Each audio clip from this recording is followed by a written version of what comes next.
pause on the overtime report and go right down to the Oaklavia for you young ladies, but you look like you've got a heavy schedule coming up. Thank Do you. you want to introduce yourself to the group? Sure. My name's Chris Wong. I'm the board president of Walk Oakland, Bike Oakland. I'll leave it at that. That's actually a volunteer board position. In real life, I work in Bush 5, Alameda County, working with children and families.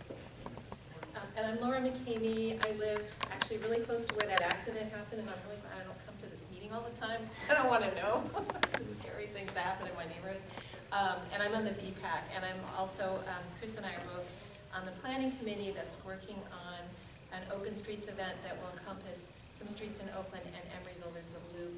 We talked about it at the transportation committee last week, and that's why we're here. We were asked to come here and answer any questions the public safety committee might have about the event and share information. I'm Roselle Loudon. I'm the event coordinator with Community Services. Hey, Chief James, do you want to start off on this? Morning, everyone.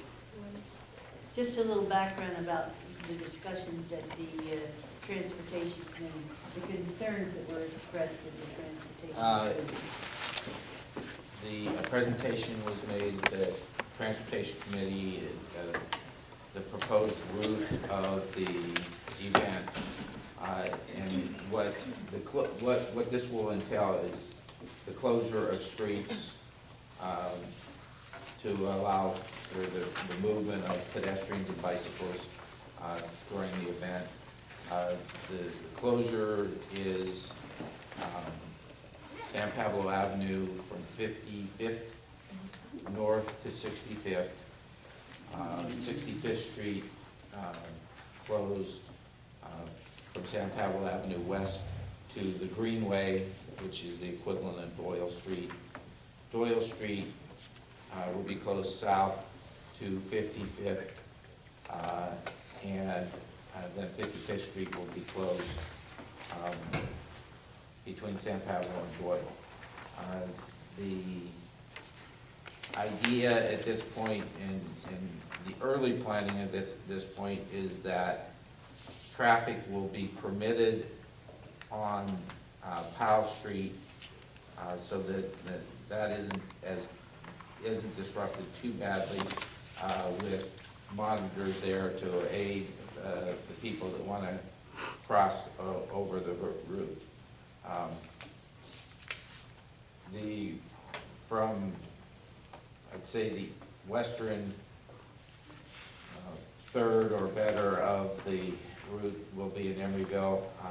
The closures will have an impact. The street closures we're looking at will have an impact on the tributary streets surrounding the event.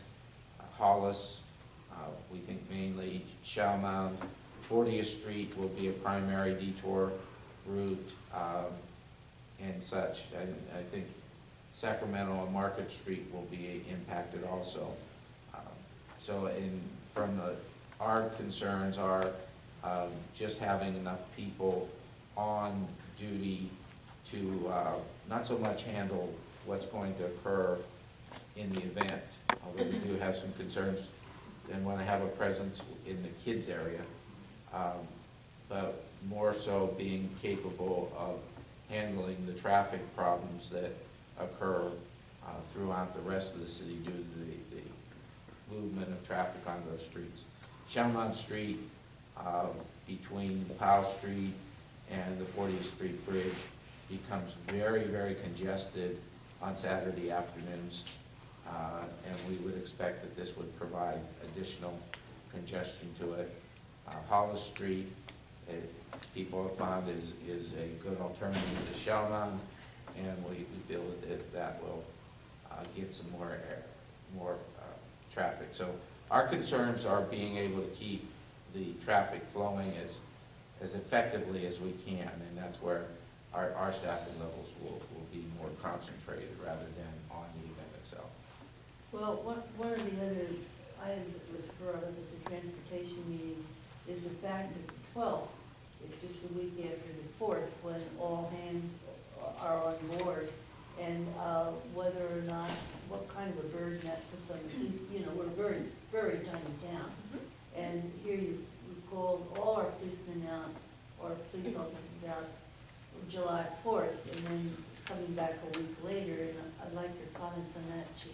Well, this will be a little bit different than the 4th of July, because the 4th of July is a late evening event for us. We don't start to gear up on the 4th of July and have a presence with our detail until after 3 o'clock in the afternoon. And that generally goes till about 11:30 at night. So it's very concentrated in an area that we have control over and capable of doing it. This will be further spread out, and the fact that it starts at 11 and ends at 3 creates a timing problem for us in our shifts and such, and it's on a Saturday, so getting enough people will be the magic that the commander generally does when she staffs for these things. Logistically, it's, because it's happening in the afternoon, are people getting off shift graveyard will not be able to work this event, and then people having to work at night will not be able to work the event. So we would have to pull from as many people as we can, because this is a first-time event. If it should go here in our city, we want to make sure that it's safe and the flow of traffic.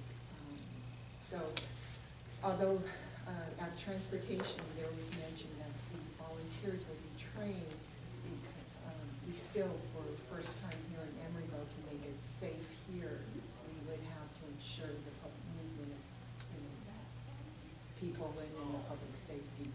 So it will create a little bit of staffing in trying to get enough people to cover these intersections. And Can I ask you a question?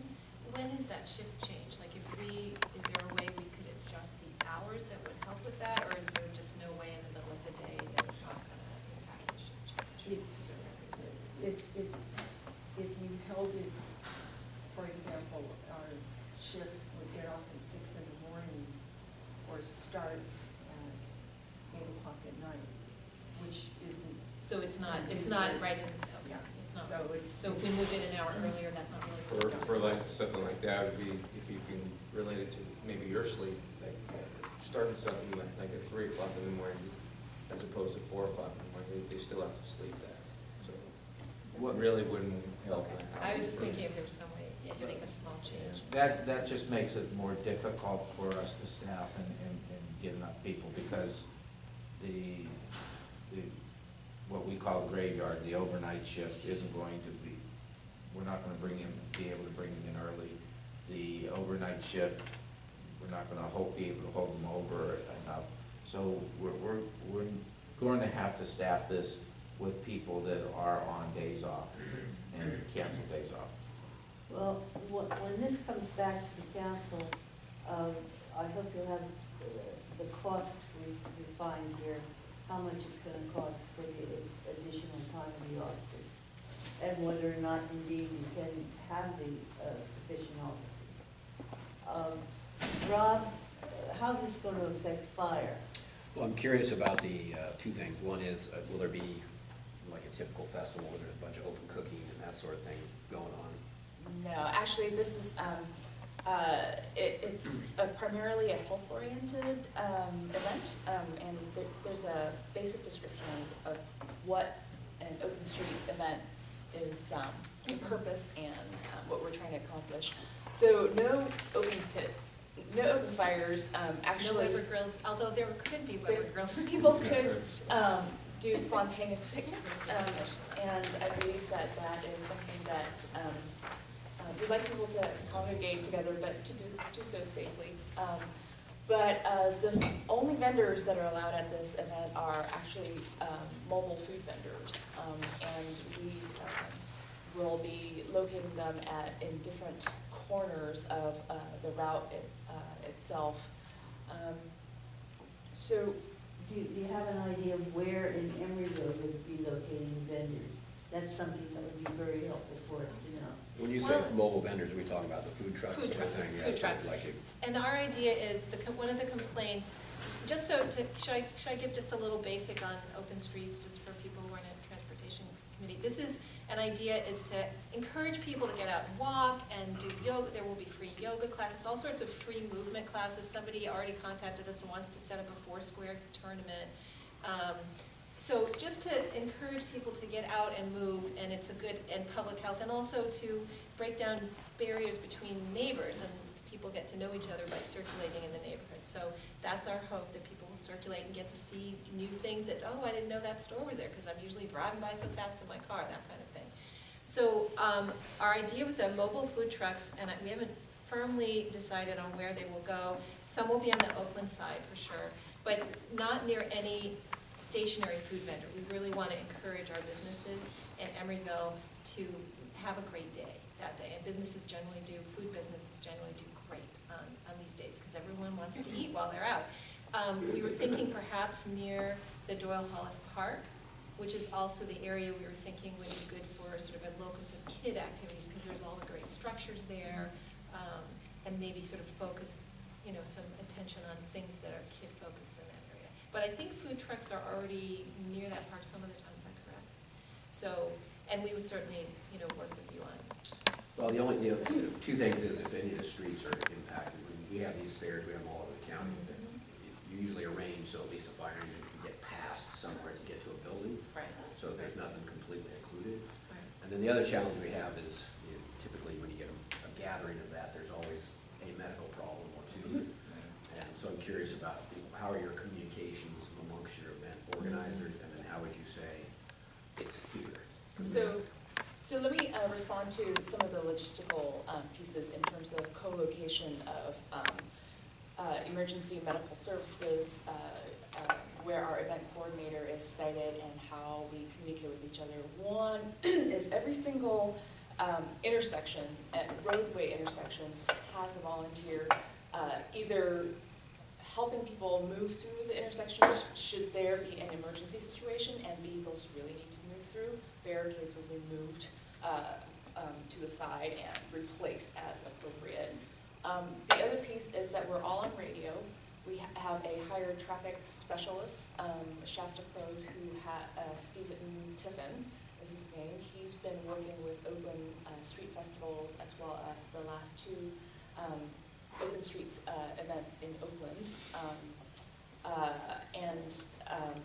He helps coordinate with all the police and fire departments and in this situation in both cities to figure out where is the best locations to site individuals and be they uniformed individuals or hired traffic staff. Last year, we produced this Open Streets event around Lake Merritt, a 3.1 circumnavigational route that included 4 Oakland police officers, and this is definitely what we explained in the traffic committee last week was that Oakland has actually really changed their attitude or their concept of what is necessary in some of these closed street festivals. When we produced our first Open Streets event in 2010, they actually required every single intersection to be to have a uniformed officer, and this time around they really put their energies towards 2 highly impacted intersections, and that was, they chose to do that, and that's probably my very specific request today is that we identify individuals who could work with Steve Tiffin in identifying these locations where we need uniformed officers cited, as well as Steve has been working in the past with Officer George Cabral, and I might be mispronouncing his name, but he's been very intimately aware of our Open Streets events and has worked with us in the last 2 events and is happy to sit down with anyone across jurisdictions. Well, here's a common problem that we run into, it's from a medical standpoint, and especially summertime events. That people they get hot, they need to sit down for a while, or a bunch of kids are running around, somebody twists their ankle. Right. So you Yeah. got, a 6-year-old kid who's hurt their ankle in the middle of the Yes. festival, and we don't know where it is, and then we need to bring a fire engine and an ambulance right in the Yeah. middle of this thing, and it's dangerous because it's just big pieces of Yeah. equipment. So if in your layout, you can say, people who are non-critical and ambulatory can just go to some periphery place where we can easily get access. to Correct. it. I mean, Didn't help. those would all be part of the event planning and logistics. With our event, we typically hire a private medical service, just with a small vehicle that can really move to locations really quickly. We have an idea of actually bringing the EMS team from the county because they have a very specific program. We're all on radios, and last year we had 20 radios among very targeted volunteers we call Route Rabbits, and they're all on bicycles. And then the remaining, we had about 220 volunteers on the route last year at any given time. They had a key Route Rabbit contact who is really scattered throughout the route, and the individuals, the Route Rabbits, are the ones who communicate directly with the traffic specialists as well as our medical services team. That was the primary purpose of having the radios. It's also opening the route and shutting down the route within really 20 minutes of opening time and closing time. It's actually a matter of priority for us to do things really swiftly and really quickly and simultaneously as much as we can. So the radio communication is pretty critical, and that's all part of the design that would be worked out with the event coordination as well as the traffic specialists. So those two positions are professional positions. We're not pulling volunteers for those. That's a big part of our costs. The other big part of the cost is actually the traffic control measures. So one of the things that we're very aware of is traffic's going to be slow, period. It's going to impact traffic flow in the residential area, getting to the freeways, moving through the city. But the advantage of that is that traffic moves a little bit slower than usual. It also, we have a couple of strategies. One is just advanced outreach to let people who live and work in that area, not on a Saturday in the middle of the day, but who might be impacted by traffic, to let them know where some alternative parking might be. So should they really have to enter or exit during those hours, Roselle and the rest of the team are trying to identify alternative parking areas. So should they need to enter or exit, they could have a different location to park their vehicles. The other is also early traffic diversion. So as far away from the route, so as an example, we want to start putting electronic detour or alert signs on probably San Pablo and 40th, just to let people know that there is an event that closes San Pablo 15 blocks away, to start thinking about alternate ways to divert from that particular area. Or as far north as perhaps maybe we have to get all the way up to Ashby. So it's a little bit of early traffic diversion, getting volunteers and traffic coordinators far away enough from the route to minimize sort of that crush of traffic that's backing up right onto the location of the route. So lots of logistics and all of that, but as I said, I think the main request is that we identify someone who would be willing to sit down with both Officer Cabral and Steve Tanner to figure this out. I think at the last transportation meeting, which I was at, was one thing we had left was you were going to take a look at the route Correct. to make sure that, number one, we can close San Pablo because unlike Oakland, that's part of Caltrans and Yes. and you were going to take a look at finalizing before we were able to. Because it was such a short turnaround time, we're still waiting for a response, an affirmative response. I believe that Jim McElvain is still checking with his There's Caltrans. no part of it in Palo, it's in Emeryville. No. It's No, but starts at 54. the fact that it's a state highway in that area. No, it belongs to Oakland. it ends being a state highway at 36th Street, from 36th Street north, Oh, all the they way. take the chunk from 54th to No, Ashland. all the way north into San Pablo and stuff, as far as that, as San Pablo Avenue goes, north of 36th Street, it's a state highway. Oh, that, I didn't realize that. I thought Oakland had control of that. What is Caltrans saying about closing? Well, that's what they- Palo? Well, what we have heard from Oakland is that their experiences that in the past, and I know Emeryville had a different experience with this, but their experience in the past has been that if it's a temporary thing, that their police department takes the stance that Oakland has the power to do that, even if it is a Caltrans route.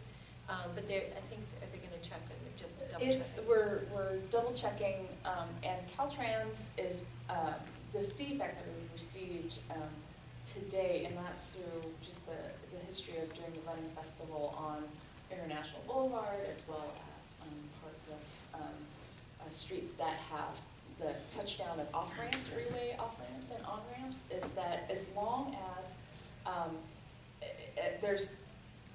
Caltrans would want to be involved, absolutely should a route pass through any on-ramp or off-ramp situations. And that was the most firm stance that they've taken with us. So we're double checking just to make sure that this is not one of those things where we plan for 5 months and realize that it's not even possible. But I would think that you would have a real clear, and I wouldn't take a verbal understanding, a Correct. written understanding from Caltrans, that because this is the main reliever for I-80, and they're very sensitive to that, or have been in the past. But moving along from that, you talked about two professional positions that are involved in the planning and in the contact with the police and the Correct. fire. Correct. And that's information that are those people on board at the present time? The event coordinator, not yet, but for sure the traffic specialist, we are comfortable working with Shasta Pro's Steve Tiffin, and there's just no reason to not work with him just because of his past experience and his ongoing experience with street festivals. Our public safety people need that contact Okay. information. And tell me a little bit more, you at the transportation meeting, you said you had an anticipation of 15,000 people coming to this event. How are you publicizing this, and where are they coming from? My experience is that these kinds of events are getting more, there's a little bit more momentum in these kinds of events in that when you hear about Sunday streets in San Francisco, it's very well publicized through the traditional email listservs, the Chronicle picks up on these stories, the local media really picks up on these stories. We actually last year publicized Levar Lake Day through KQED. So we're getting quite a bit of interest from the media about these open streets events. So you use the Express? Yes, we use the Express to do a lot of advertisement as well. We're also looking at bus shelter communication. We have a partnership also with AC Transit and BART to put electronic signs. And this would mean that AC Transit, major bus line, is going to have to be rerouted. That's correct. And they're amenable to that, and they will work with you on that? These are the key issues. That's correct. We have had really great partnerships with AC Transit, and that we had 5 bus lines rerouted around the lake last year. And this, as I mentioned in the transportation meeting, is that this particular route is actually kind of nice in that there are alternate routes immediately adjacent to the event route, which means that the buses really don't have to go spur off very far to connect back to San Pablo, for example. Right? I believe only 72 and 72R doesn't even run. It doesn't run on Saturdays, it would be 72 and 72M, I believe. But are the buses. that's something that, They run pretty often. yeah, what I'm interested in, there seems to be a number of loose ends that impact safety. And I would hope as this moves down the track and as you pull it together, that you come back and let the Public Safety Committee know, probably come back again in June and let us know how it's developing. Does that sound reasonable?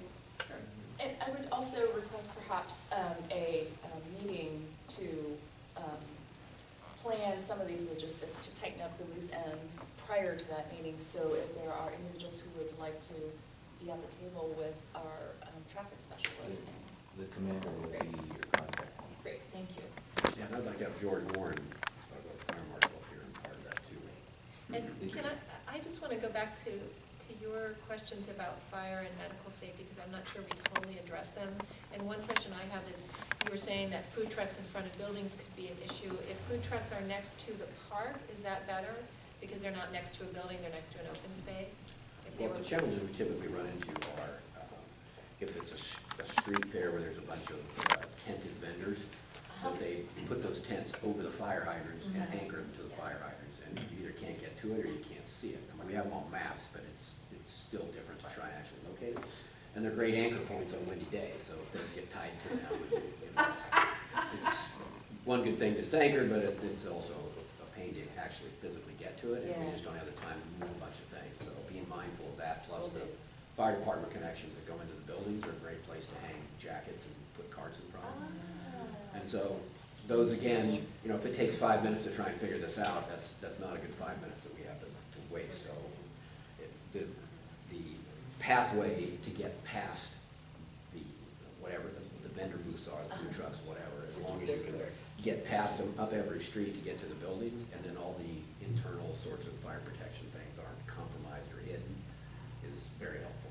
And just so you get a visual on what this is, it actually won't look like a street fair with the rows of booths and sort of the narrow, there will be some tents, like there will be a first aid tent, I'm sure, and there will be some tents like information booths, and probably some partners will have tents, but that will be very minimal. I think the route is about 3 miles, and there will not be very many. Mostly what you'll see as you go along the route will be a spot on the street where someone has laid out a dozen yoga mats and is giving a free yoga class, or someone else has a boombox and is giving a free Zumba class, you know, on one side. And this, because there will be no parked cars, there will be more space on the street to do that. Some of the activities will happen in parks.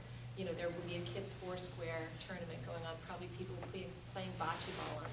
So it'll be things like that that are looser and easier if there's an emergency to sort of move aside, you know, as opposed to fixed things like Yeah, tents. I would say take some steps to discourage people that lean bikes against the fire hydrants, because that's a bike stand, and that happens all the time. So that's the one place where there's no other place, and you have a bike with no kickstand, so there's 15 bikes leaned Right. against each other. We'll probably have valet bike parking on the route as well, that the Bike Coalition will provide. So if people want to park their bikes and walk around, we'll have a place that they can safely do that. So And then that are will your event discourage- staff identified in vests of some kind? We will have event T-shirts on, and last year we had really bright blue shirts, and everybody seemed to be able to find every single one of us. Well, that's helpful for us, because, you know, like We'll you make say, sure. you're always looking for somebody, and Right. you know, next to the corn dog guy, which you're probably not gonna find, you know, Right, like, we're not. okay, well, where is that? You know, Right. You're looking around. And our route rabbits actually wore rabbit ears, so we, you know, we tried to be very visible and we'll make sure that That would be helpful. When, in your event around the lake, what street closures were done?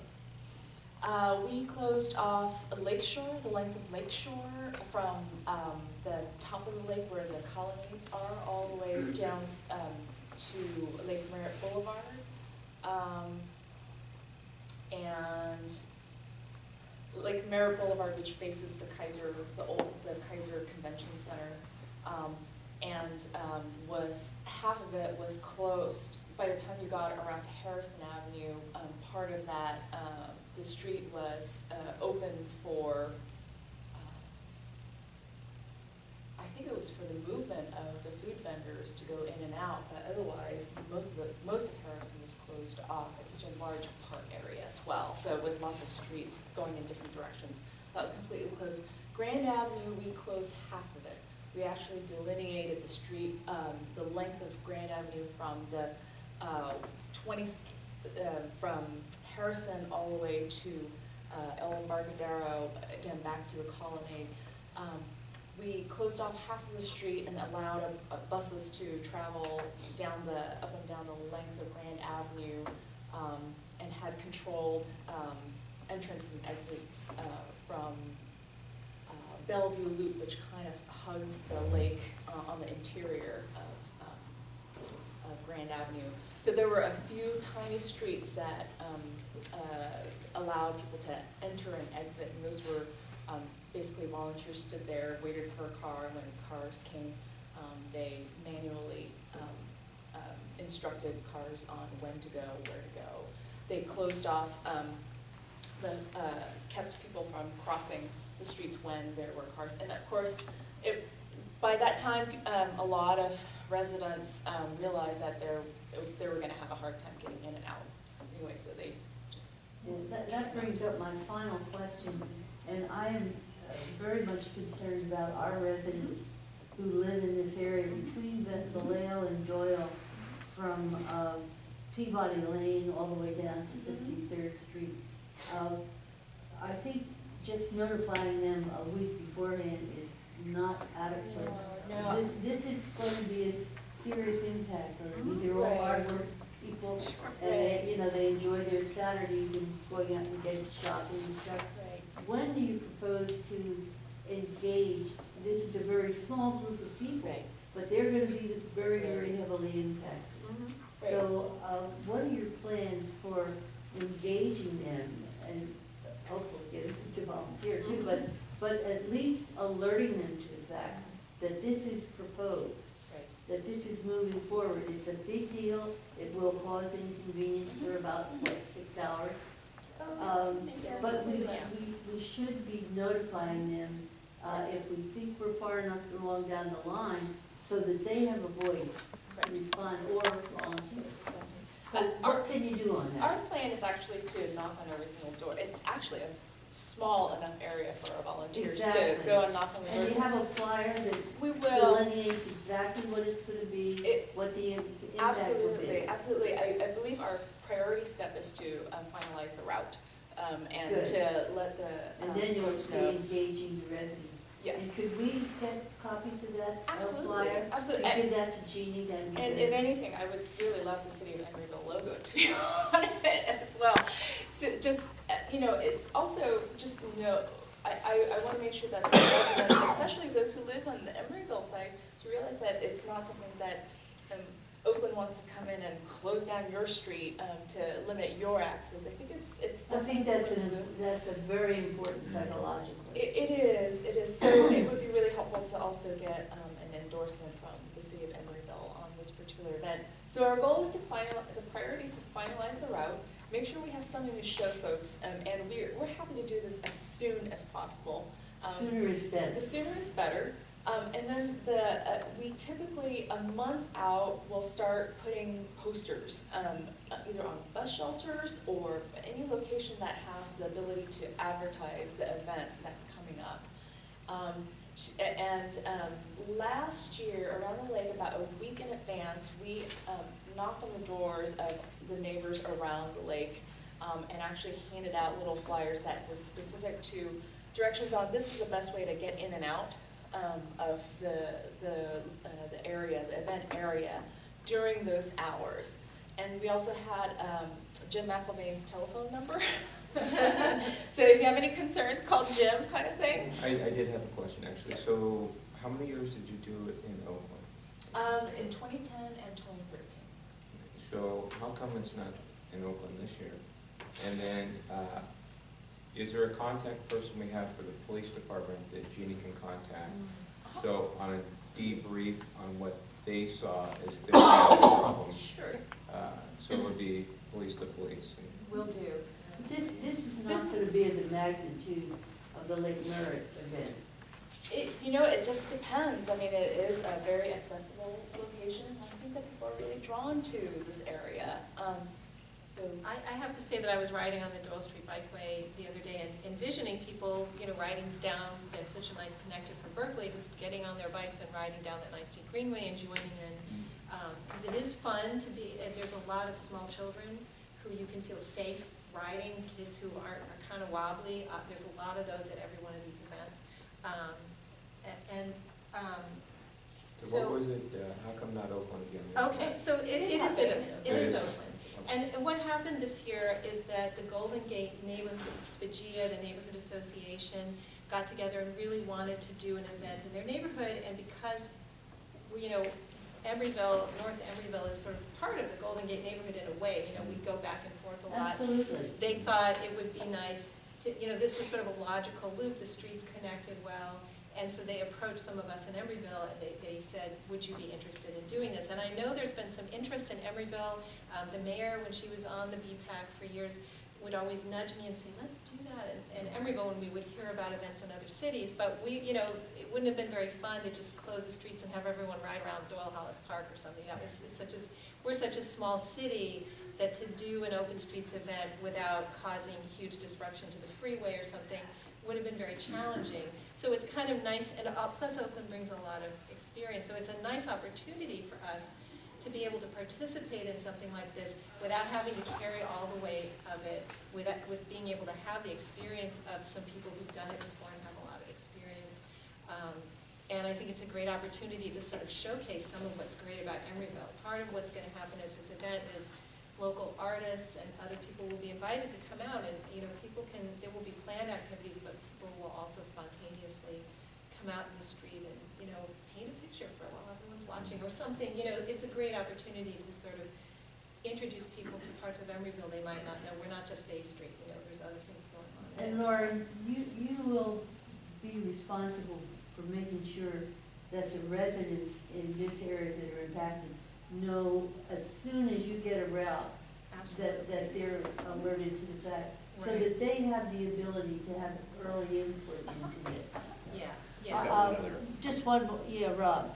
Do you have an identified, like a command post where there's the person who's in charge of the event is there, who can make decisions for the entire event? Is there somebody that's identified and on duty during that thing? You mean a uniformed individual? No, or it's just somebody from your end. This is an event of mass gathering, so 15,000 people talking. Yep. So Yep. what I would like to see would be an event map that's sort of aimed at us, where there's a contact person. This is where our command post would be, because if something bad happens and we say, we want everybody out here right now, Right. then we can go Right, there right. and, you know, communicate through your radio system, or Yes. however that goes, but a command post with all that stuff identified would be super helpful Yep, for us. we definitely will, and usually that is a role that our event coordinator, who is really the logistical master that has to run the show the day of the event. And yes, we typically have a primary location, and then also others, subsidiary locations as You're looking for a command post. Yeah, because Definitely. and these sorts of things, I want to That's go to connected one to all person the that can make a events. decision for the whole event, and in Yes. 10 seconds, we can decide what to do. All right, Ken. Do you have any idea of using any of the parking lots, the private parking lots that are along the route? Because I know a couple of those owners, and if you want to use them, you probably want to contact them and make those Yes. arrangements. Have you talked to the school district? I did get your email about that, and we'll definitely make a connection with the school districts, because they obviously have a lot of space that is probably really helpful to use. I think that there are some also issues with using school district property during off hours too. It typically requires some administrator to be available, but we'll make that connection for sure.